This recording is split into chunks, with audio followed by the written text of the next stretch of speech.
Right now, the site is secured, it's safe. We are continuing to treat water to increase our surge capacities on site to handle heavy rainfalls. We're continuing to treat the water within the acceptable discharge limits that have been set before in the past.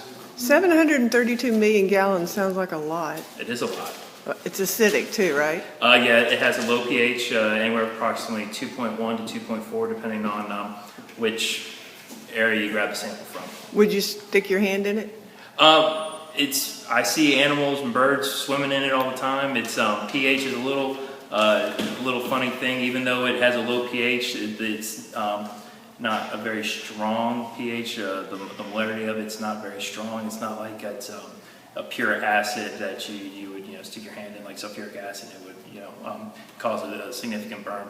It is a significant amount of water. That's the storage capacities that we have on site of the ponds and other buckets, we call them.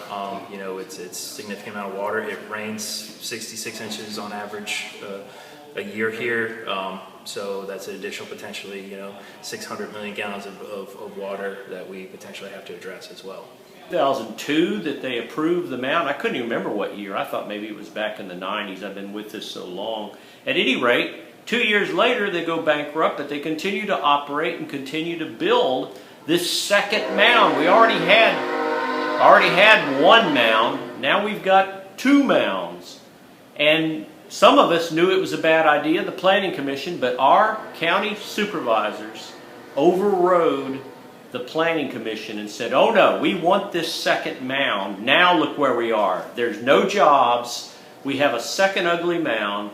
This hearing has told us that the second mound is worse than the first mound for putting out this acidic water that is causing fish kills and other problems. I commend the EPA for coming in and trying to manage the wastewater, and I have a hunch they will do as good a job as they can under the circumstances. Clearly, the waste treatment plant is not big enough.